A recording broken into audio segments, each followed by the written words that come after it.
And break out the bubbly, people, because Chris Bosh is joining us. Just maybe don't bathe in it, because you know how that can be. The Jump starts now. Welcome to The Jump, presented by Dell. Oh, it's one of those days. Welcome to The Jump. I'm Rachel Nichols. I'm joined in person, finally, by our 2008 NBA champ, Kendrick Perkins, and on the line, two-time champ, 11-time All-Star, and now newly elected Hall of Famer, Chris Bosh, joins us remotely. Chris, we just want to give you your flowers here. You got the call over the weekend. You are officially an inductee. What was the moment like? I wish I had a more exciting story. I was just going, going through the motion of the day, making sure the kids are paying attention in class and, pretty much trying to do everything I can to ensure that this book rolls out properly. So I was so focused on that. And then to get the call, I kind of had to snap out of how surreal it was. But I mean, it's been just amazing. I just started out as a young kid, just trying to make some friends and do what I love. And now I get the chance to go in the Hall of Fame. I mean, it's still really hitting me. It's just an unbelievable honor. I just aspire to be like my heroes and to be able to see them and go in with them as peers. I mean, it's an amazing feeling. Perk, I know that you go so far back with this guy. What is it like to see from where y'all started in high school? Now, Chris Bosh is a Hall of Famer, Perk. You know what, Rachel? Me and Chris, we used to battle it out in high school, still hold a record for the biggest crowd ever in the high school game in the state of Texas. Oh, excuse me. Yeah, but I'm so happy for Chris. I always knew he was going to be a hell of an NBA player. I followed him in Georgia Tech, although I was in the league already. His career with the Raptors and then on to Miami. I thought he was one of the most underrated guys in the league. Never talked about enough. Part of that Heat culture, winning championships. But most importantly, I'm so proud of Chris, of the man he's become outside of basketball, right? His inspiration in the community, what he's doing in the community, and him being a family man. Yeah. I see him heavily involved with his kids and everything. And from a fellow Texas boy to another Texas boy, I want to say congratulations, CB. I'm so happy for you. But listen, Rachel. I'm so happy for Chris, but I'm happy to be back on The Jump. Oh, thank you. And I got something. In the building. Yes, I got something to say, okay? My wife Vanity told me that I need to tell you she loved what you've been doing with your hair. That's the first thing, okay? I want to say that first. Second of all, I want to say it's a big difference, right, when I'm back in studio. It makes huge. Okay, because when I'm doing it virtual, the camera's up close and it's not backed away, and some people may say I kind of look like Forrest Whitaker. But now that I'm back in studio, and the lights are hitting me right now, some may say I look like a 6'10", 350-pound version of Maurice Chestnut. Some people may say, we haven't found those people, but we might find them later with a magnifying glass. All right. I could not be more thrilled. Chris, you're next. We're going to get you back out here to LA sometime soon. But for now, we got to dive in because tomorrow we have just one of the hugest not playoff games ever, right? A play-in game between the Warriors and Lakers right here on ESPN. So, Chris, with the Lakers battling through injury, just now having their full roster available, do you think they are vulnerable against the Warriors in the play-in? Well, I mean, you have to agree they're as vulnerable as they have been for the past couple of seasons. I mean, with LeBron, of course, having that high ankle sprain, dealing with that, they took the precautions and held him out for an extra 6 games. And then he tweaks it again over the weekend. You do have to have some concern about that. With Dennis Schroeder being out for the last 2-3 weeks, AD kind of having those nagging injuries. On top of that, they haven't been able to really gel as a team quite yet, but they still have some sort of continuity. They still are the defending champions, so they're going to have some spirit about figuring everything out on the fly. And they're playing a very dangerous Warriors team. I mean, anytime I'm playing Steph Curry, the minute he gets out the car, you got to start guarding him. Right, you know, right. he can hit it from anywhere.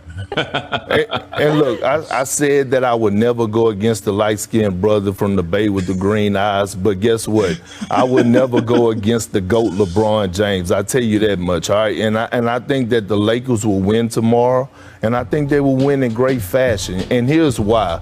That Rockets game, when they set LeBron James and Anthony Davis out, the role players were able to get their confidence back. I thought that was a brilliant move by the front office and the coaching staff. Now you're seeing Caldwell Pope, Taylor Horton Tucker, all these guys are starting to play with that confidence. And then on the flip side of things, the Lakers are the #1 team defensively in the NBA. And with that being said, they hang their hats on the defensive end. So they have multiple bodies to throw out there alongside. They have the best duo in the game in LeBron James and Anthony Davis. And I just think they're going to dominate the paint. Well, look, I mean, whoever wins this then goes on to play the #2 seed.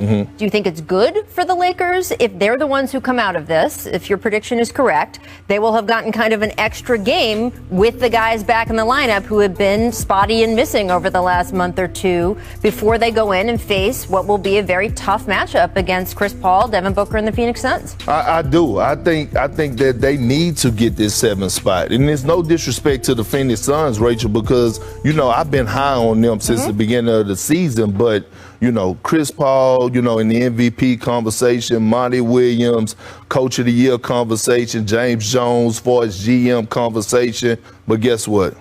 Lakers in 5. Oh.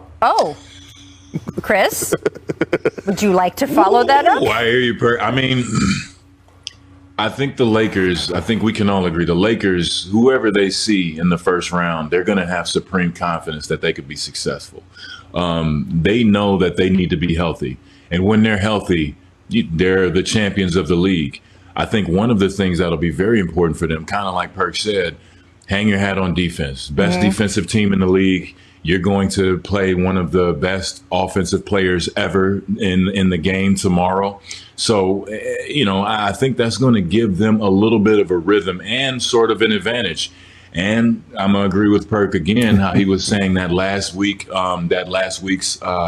win against the Rockets was good to boost the mentality of the bench. You needed to see that. I think the coaches did a great job in holding the big two out to make sure that they build some kind of continuity, because you're going to have that full team attack to be able to be successful in the playoffs. And with them having another game under their belt, you know how it is when you have a couple of weeks off or a week off and your opponent has played a game more recent than you, you're going to have a little more rhythm. You're going to be in a little bit better shape. So, you know, I think that will be an advantage for the Lakers. I think they will figure it out.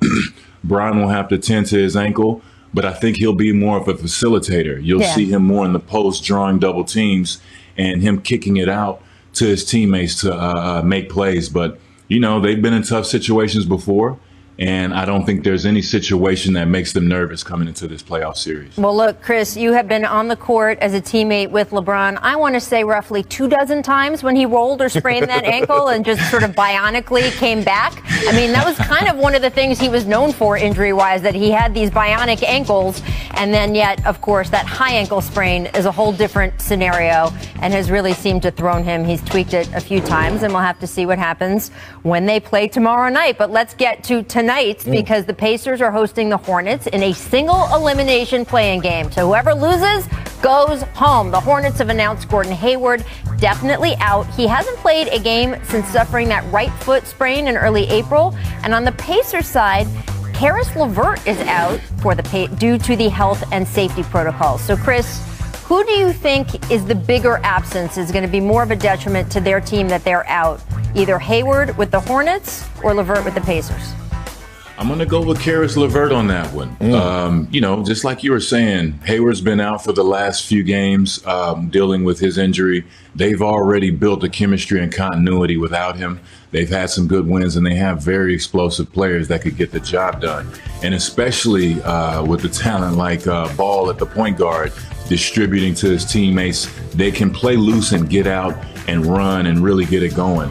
LeVert, that poses a huge challenge for the already banged up Pacers. You've seen how them and the coaching staff have been having problems getting together, being on the court, doing all those little things that add up to wins. I think if you look at how each team is trending right now, I'd have to go with the Hornets just because they're going to come in more loose. They're not dealing with as much, as many injuries as the Pacers are. Right.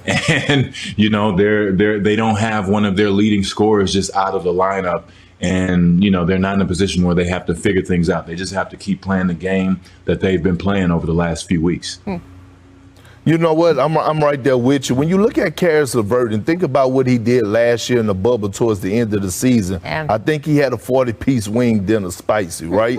And when you look at the roster, Sabonis is he's one of the best bigs in the league, but he's banged up, right? So when you look at Caris LeVert, to me, he's the only guy because TJ Warren is out, and he's the only guy that could create for himself and go out there and get buckets. So I'm going to give the edge to the Hornets because of one guy and one guy in particular, and that's Scary Terry Rozier. We have to remember when Terry Rozier was in with the Celtics and Kyrie Irving went out, Terry Rozier elevated his game on the biggest stage and helped that Boston Celtic team get to Eastern Conference Finals. So he's been here before, along with LaMelo Ball, Mikal Bridges, P.J. Washington, and Cody Zeller. Cody Zeller doesn't get a lot of credit, but he does the winning things that Hornets team needs. So LeVert being out is detrimental to the Pacers, and I give the Hornets the edge tonight to win the game. I am curious with this situation with LeVert, with it coming at, frankly, the absolute worst time for the Pacers.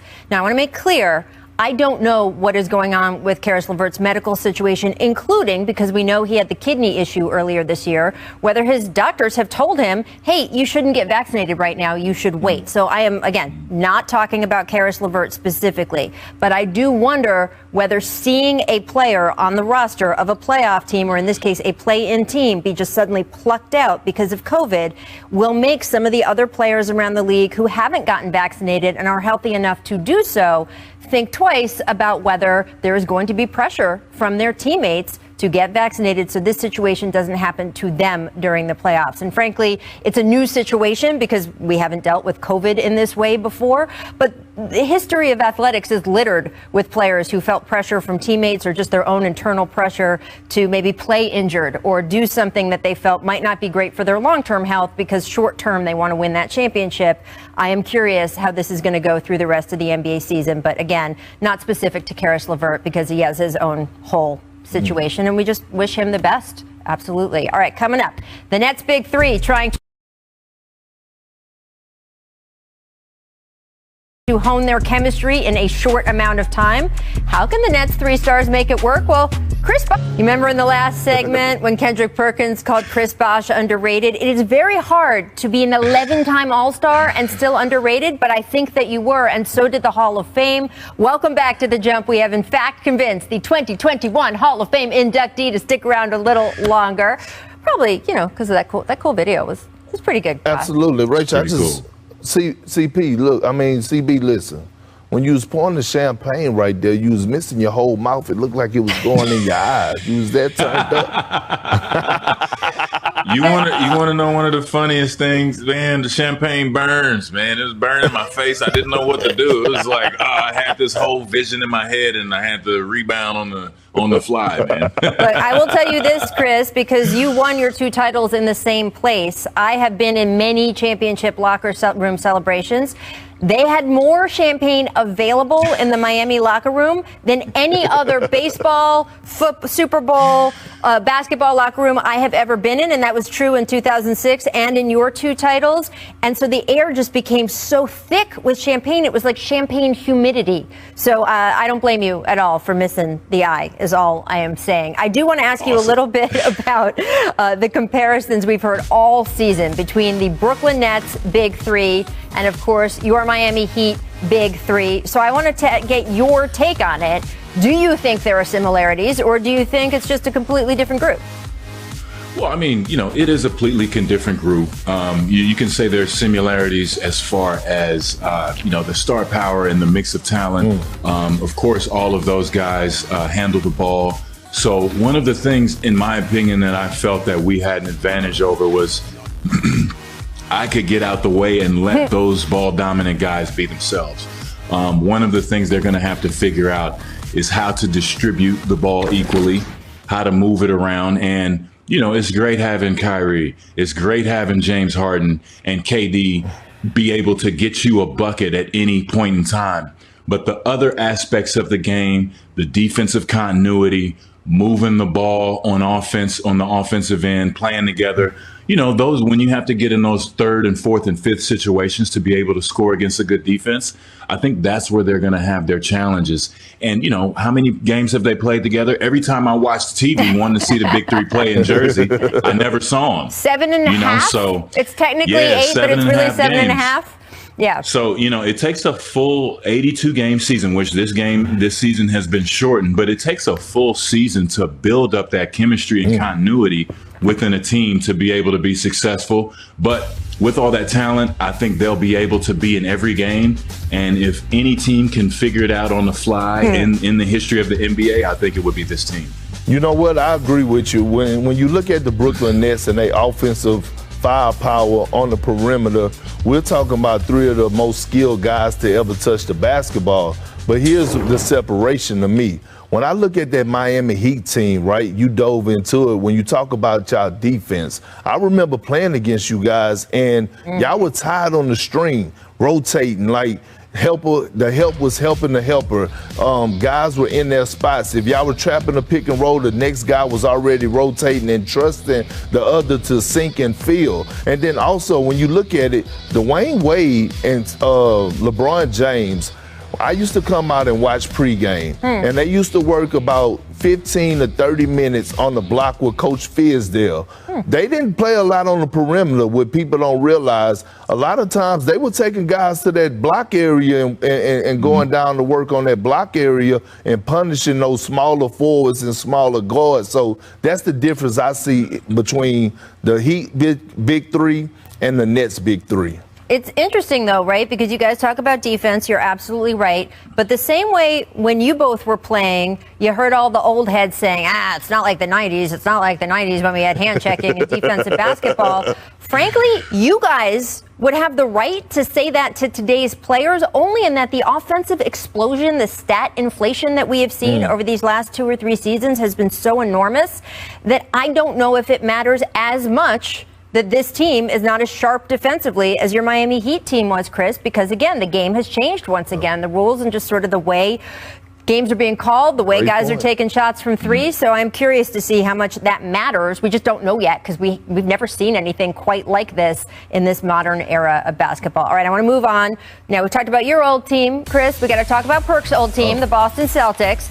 Jason Tatum entering the play-in without his running mate, Jaylen Brown, who is out for the year, of course, with that wrist injury. Chris, the Celtics host the hobbled Wizards themselves tonight in the play-in. Bradley Beal saying he's not 100%. So how much pressure is there on Jason Tatum tonight? There's a lot of pressure on him. I mean, anytime you're playing for the Celtics, there's going to be pressure. I'm sure Perk will allude to that in a little bit. But that's a championship organization, and anything short of a championship is a failure, especially when you're competing with all those, banners in your arena watching you play. I think not having his running mate is a definite blow. Jaylen Brown, definitely one of the best young talents in the league. But they're at that point where they need to start taking that next step. And for Tatum, he has the ability to put that team on his back. But like I always allude to, it's a team game. And him not having his number 2 guy, him having to really probably put all of the scoring on his back tonight is going to be really tough. And I'm sure the Wizards are going to focus on him on defense and try their best to stop them.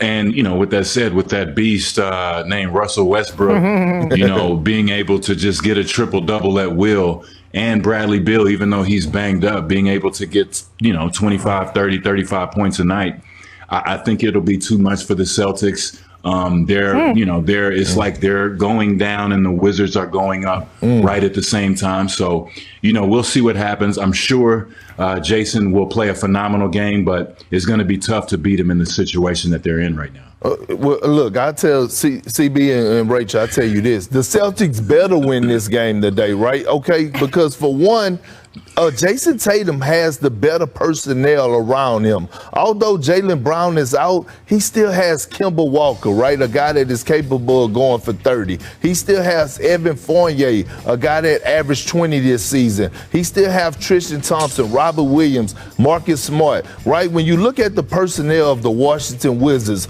although we all know that Russell Westbrook is so ferocious and relentless and he's never going to give up, Bradley Beal is hurt, and we saw that the last game. So I'm looking for Jason Tatum to elevate his game even more, right? Since Jaylen Brown has went out, and when I say that, I want to see Jason Tatum do what Luka Doncic did last year when Porzingis went out. That's the type of performance and type of play I want to see out of Jason Tatum. I am so excited for this game tonight, the little sort of mini rivalry between these teams that have developed over the past 10 years or so. Again, not Celtics-Lakers, but it's fun. There's some just edginess there between these two teams. It's going to be so good. Also, the rest of the show is going to be so good because coming up, did you know that Chris Bosh was one of Vince Carter's rookies in Toronto? It's true. We not only have the video to prove it, we have all-star and one-time teammate to Chris Bosh on the show. Yes, Vince Carter. Love to see you here next to your guy. Bosh. Right? So he was a teenager in Toronto in 2003 when he came in. What was Chris like as a rookie? Oh, where can I start with Mr. Christopher Gumby Bosh? Boy, I tell you, because we used to call him, because, I mean, he was a thin man, but, his willingness to learn, super talented, and, he just wanted to win and play basketball. And, I would tell a quick story. Yes, please. CB, I don't know if you remember our time we played in Minnesota, and, you were a fan of KG. And I remember us having a conversation in the locker room about how you should guard KG and go against him, because he's one of the guys obviously you admired and wanted to play well against.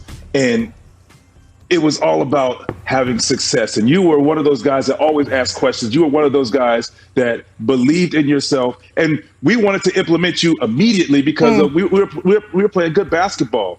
And you handled it like a pro. I think you played started 60-something games or 30-something, something like that. You started a lot of games as a rookie, and you played with confidence and going on. I was traded, which ended up great battles between us in the playoffs, to watch you grow into a two-time champion and now a Hall of Famer, man.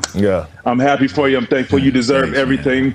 Just to watch you grow and just seeing you in the beginning and how passionate you were about wins and losses. And, we looked at you like, man, like he's carried us over. Like, brother, you got 82 games, let it go. But you wanted to win. Right. And, yeah, I mean, he was, I mean, it used to bother him because, I mean, you step into this game as a winner, having success, 1 year of college, if I'm not mistaken, and go on to the NBA, that's what is winning.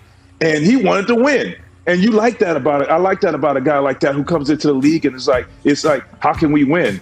And this guy had that from now, and he is a winner. And like I said, he deserves what he's getting. That's awesome.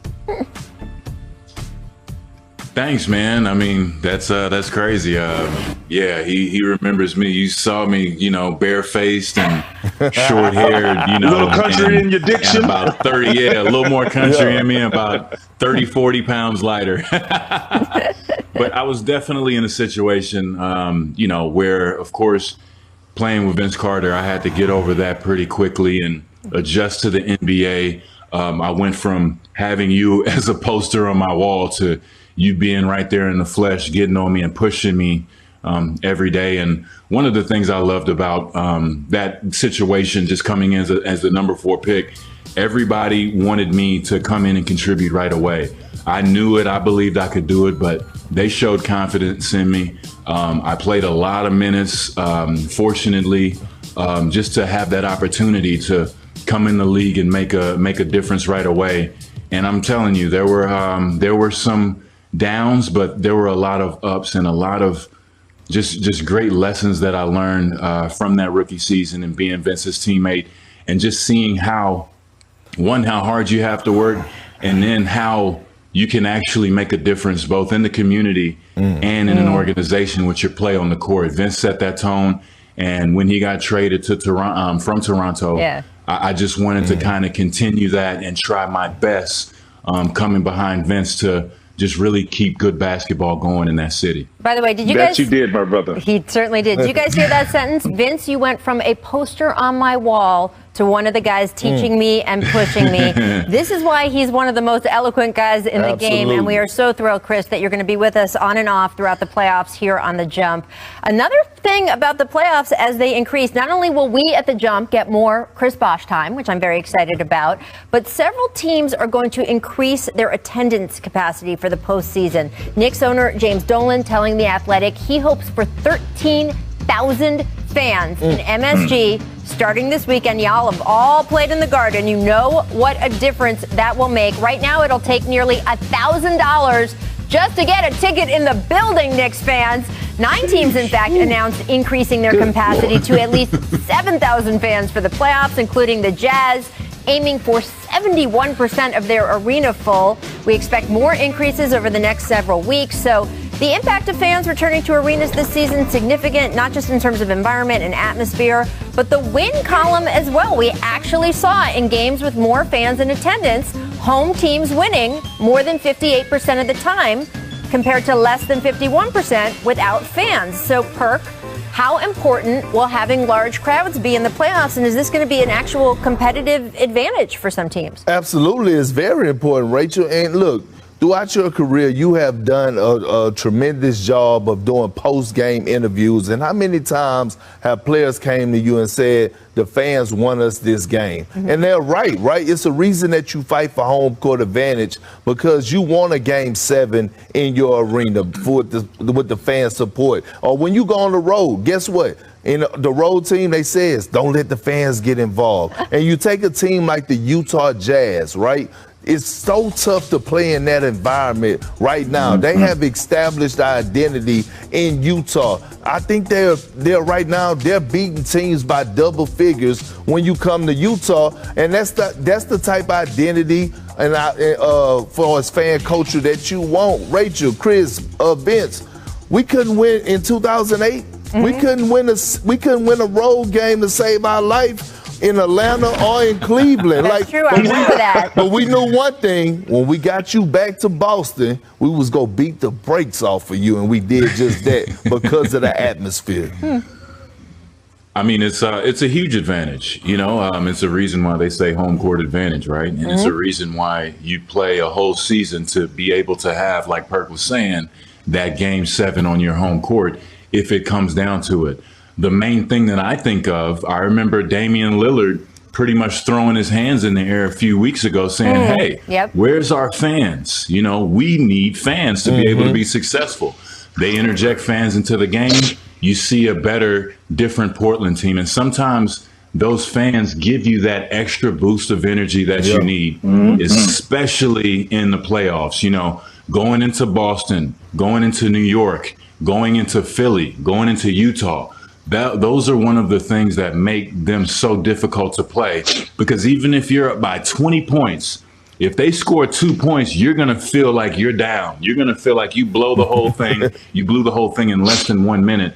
It adds another element to the game that you have to beat and control as a team. So I look forward to be a huge advantage for those who have more fans inside of their building. And really, quite frankly, to see the Utah Jazz at 71% capacity, I've never played a playoff game there, but I grew up watching Mike and the Bulls, and I tell you one thing, they had to really, really bring it to be able to beat those guys. They were, their fans were known for being rowdy, known for being loud and making a difference. So I think as the playoffs wear on, really, really look for those home crowd fans to have more of an effect for teams letting more in. Yes, I think this is going to bring life to the playoffs. First and foremost, the opportunity to play at home is now an advantage. The bubble was successful.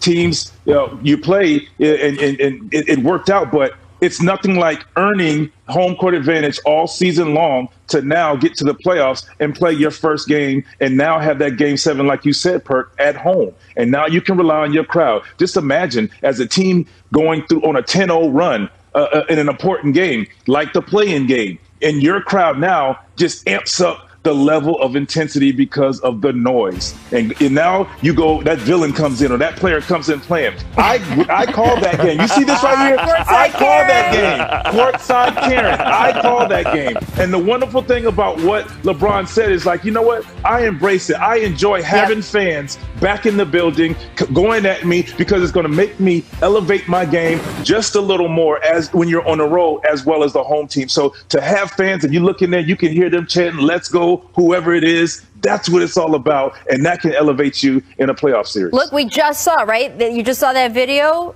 of AD and Spike Lee. How much have we missed Spike Lee versus player interactions? A lot. And how much is that part of our memories of when we talk about, again, 90s basketball, right? I remember it.